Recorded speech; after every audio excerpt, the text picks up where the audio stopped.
EVM एक बड़ा मुद्दा, इलेक्टोरल बॉन्ड आप लोगों को मुश्किलें पैदा कर सकता है। धीरेन्द्र कुमार जी। अंजना जी देखिए, दो सरकारें भ्रष्टाचार में, चित्रा जी हाँ कोई बात नहीं, दो सरकारें कांग्रेस ने गंवाई है भ्रष्टाचार के मुद्दे पे। ये लोग दो चुनाव में लगातार चाह रहे हैं कि ये पवित्र सरकार जो भ्रष्टाचार के खिलाफ लड़ाई लड़ रही है उसको किसी तरह से कालिख लगाने का ये लोग काम करें। उसमें इन लोगों को सफलता नहीं मिल रही तो तरह तरह के ये लोग हथकंडे अपना रहे हैं, क्योंकि इनको लगता है कि किसी तरह से इस सरकार पे काले दाग लगाओ, क्योंकि मुद्दे तो कुछ है नहीं इनके पास। सरकार लगातार विकास कर रही है और लोग हर एक चुनाव में प्रधानमंत्री जी को वोट करते जा रहे हैं। अनुराग भदौरिया जी ओपिनियन पोल को भी ठहरा रहे हैं कि ये गलत है, हर एक चीज को ईडी को भी ठहरा रहे हैं गलत है। पिछले बार इन्होंने ओनियन पोल किया था, प्याज लेके घूम रहे थे। उसके बाद 4 सरकारों में चुनाव हुई, 4 जगहों पे राज्यों में 4 सरकारें आई। कहाँ गया इनका ओनियन पोल? किसी ने महंगाई को नहीं देखा। फिर ये भ्रष्टाचार के मुद्दे को लेकर के आ रहे हैं। अरे खुद पहले आप लोग भ्रष्टाचार में लिप्त हैं, कई लोग जेल में, कई लोग बेल में हैं, और आपके भ्रष्टाचार के मुद्दे तो नहीं चल सकते इस देश में। आप देश को गुमराह कर रहे हैं, ये सभी लोगों को पता है।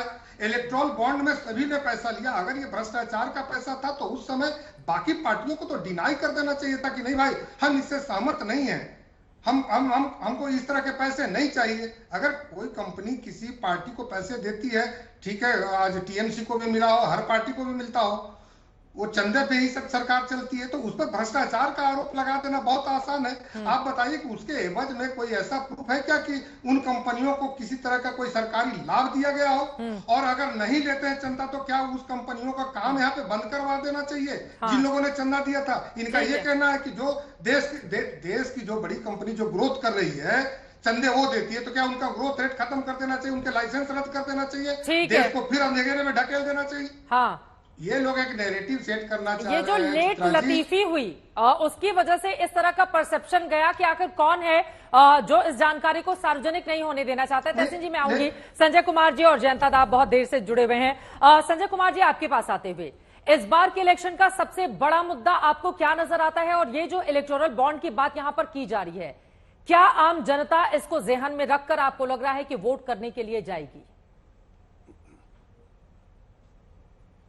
देखिए चित्रा जी, मुझे लगता है इस बार के चुनाव में मुद्दा एक ही है। प्रधानमंत्री नरेंद्र मोदी को आप दोबारा या आप कहें तिबारा प्रधानमंत्री बनाना चाहते हैं या नहीं बनाना चाहते? तो प्रधानमंत्री नरेंद्र मोदी बिल्कुल चुनाव के केंद्र में है। चुनाव उनके इर्द गिर्द होगा, या तो प्रधानमंत्री मोदी के पक्ष में वोट पड़ रहा है और प्रधानमंत्री मोदी के विरोध में वोट पड़ेगा। इलेक्टोरल बॉन्ड का जहां तक सवाल है, मुझे लगता है कि मुद्दा अहम है, निश्चित रूप से एक गंभीर मुद्दा है, लेकिन जनता का इस मुद्दे से कोई सरोकार नहीं है।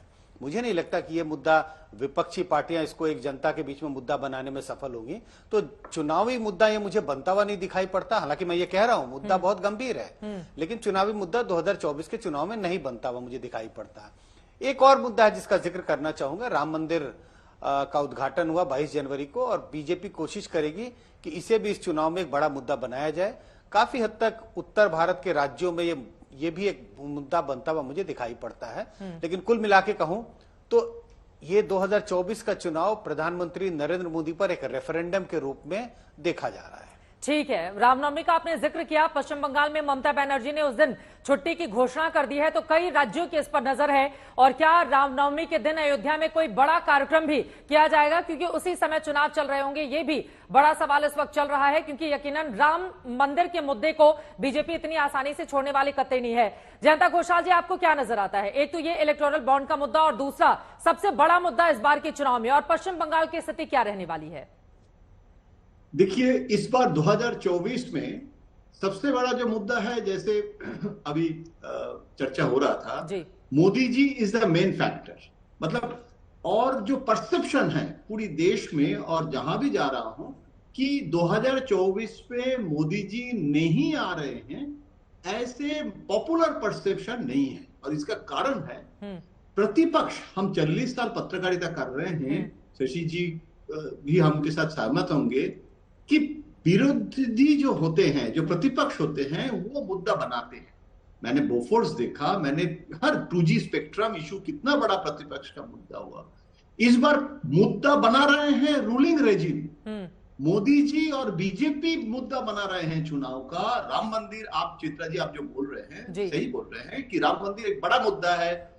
यूनिफॉर्म सिविल कोड 370 आप माने या ना माने, ये तो भाजपा का बहुत क्लासिकल मुद्दा है और वाजपेयी जी के समय कोalition था, वो नहीं कर पाए। तो ये जो मोदी जी ने जो किए हैं, इसमें मोदी जी का जो कॉन्स्टिट्यूएंसी है, जो हार्डकोर बीजेपी कॉन्स्टिट्यूएंसी है, वो खुश है। और उसके बाद ऐसे नहीं है कि सिर्फ हिंदुत्व, मैं तो कहता हूं हिंदुत्व प्लस मोदित्व, क्योंकि अभी विश्व गुरु का इशू आ गया है।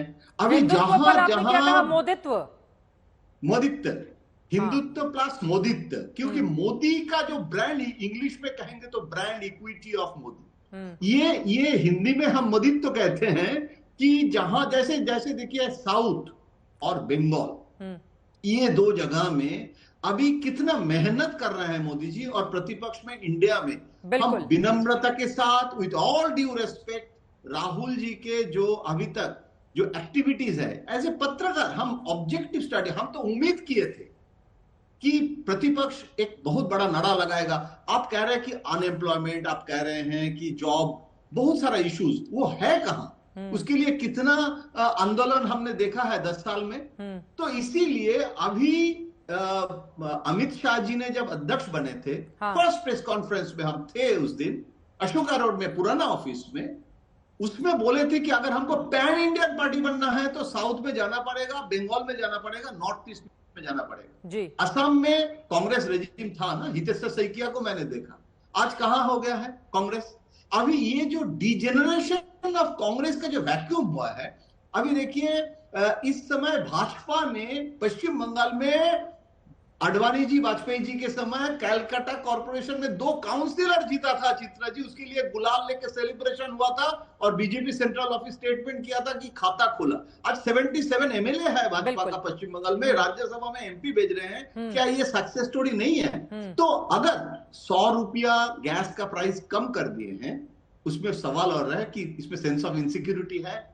आप पॉपुलिस्ट मेजर क्यों ले रहे हैं? डीजल में भी जनता पूछ रही है, लेकिन मैं कह रहा हूं कभी कभी एक फास्ट बॉय कॉलेज में होता है, मैंने देखा है कि कोई इशू छोड़ता नहीं है। ठीक है, अगर वो ये इसको कहते हैं टॉर्टोराइज अप्रोच, ठीक है, कि आप खरगोश बनना चाहेंगे या तो आपका जो अप्रोच होगा कि कोई इशू हम नहीं छोड़ेंगे, ठीक है, लेकिन मैथमेटिकली नहीं है कि कहां क्या सीट होगा। उसमें भी फॉल्ट लाइन रिपेयर, जैसे अभी बिहार का चर्चा कर रहे थे, ठीक है, अभी एंटी इनकम्बेंसी लोकल लेवल में दिल्ली में कितना सीटिंग एमपी को टिकट नहीं दिया गया है, तो वो भी ऑपरेशनल स्ट्रेटेजी भी, उसमें भी प्रतिपक्ष के साथ कोई मैच नहीं है। It's a very uneven battle. Shashi Shekhar ji, जल्दी से इस पर आपकी टिप्पणी, क्योंकि उन्होंने कहा कि आप उनकी बातों से सहमत होंगे बहुत सारे मुद्दों पर। मुझे लग रहा है एक टिप्पणी कर दीजिए, फिर मैं स्टूडियो में आती हूँ। शशि जी। मैं इनकी सारी बातों से सहमत हूं। एग्जैक्टली ये बात सही है कि मोदी के नाम पर रेफरेंडम एक तरीके से मोदी या मोदी नहीं, इसके बीच की कोई स्थिति कहीं भी नहीं है चित्रा। और ये बात मैं चुनावों में बहुत सालों बाद देख रहा हूं। इनफैक्ट जब मैं पत्रकार नहीं था तब इंदिरा जी के नाम पर इस तरह की चीजें होती थी, हम बच्चे थे और पढ़ते थे, इंदिरा हटाओ देश बचाओ। आज वही सेम स्थिति है। तो मैं जयंतो दादा की बातों से और संजय जी की बातों से सहमत हूं। आशुतोष भी घूम फिर के यही बात कह रहे थे, तो वो एग्जैक्टली यही।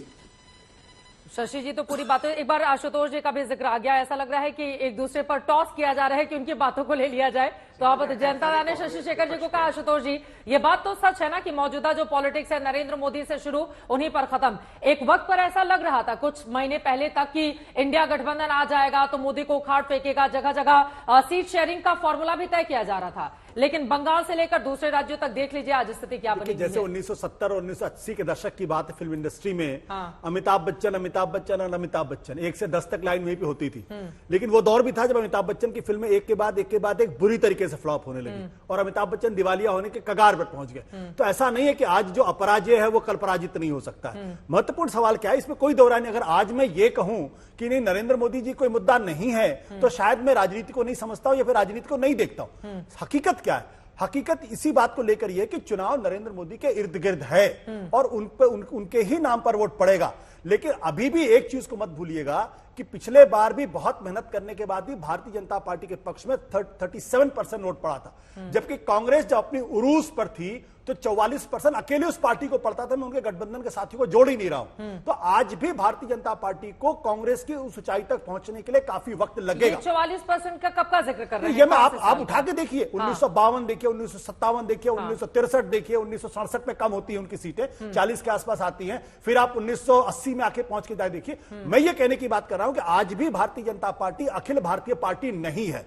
आप केरल के अंदर खाता नहीं खुलता, तमिलनाडु के अंदर खाता नहीं खुलता, तेलंगाना में स्थिति आपकी कमजोर है, आप आंध्रा में आपका खाता नहीं खुलता, पंजाब के अंदर आप बहुत कमजोर दिखाई पड़ते हैं, और आप चले जाइए दूसरे इलाकों में जैसे नॉर्थ ईस्ट में तो देखिए जहां भी जब जो भी सत्ता में केंद्र में होता सारी पार्टियां उसी के इर्द गिर्द हो जाती हैं।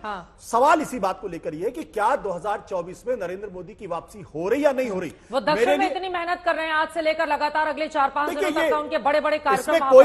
इसमें कोई दो राय नहीं कि नरेंद्र मोदी जी और अमित शाह मेहनत करते हैं, लेकिन आप राहुल गांधी की मेहनत को आप कर देंगे? जो आदमी कन्याकुमारी से कश्मीर तक पैदल चला हो, जो आदमी मणिपुर से महाराष्ट्र जा रहा हो, हम उसकी मेहनत को किनारे रख देते हैं, हम उसकी मेहनत को मेहनत नहीं मानते। तो एक जमाना था जब अटल बिहारी वाजपेयी, लाल कृष्ण आडवाणी चुनाव लड़ते थे, हारते थे। कितने चुनाव हारे? 1952 से लेकर 1989 तक 7% की पार्टी थी भारतीय जनता पार्टी। किसी 40 साल मेहनत की एक भी राज्य के अंदर सरकार नहीं बनी, एक भी राज्य के अंदर सरकार नहीं।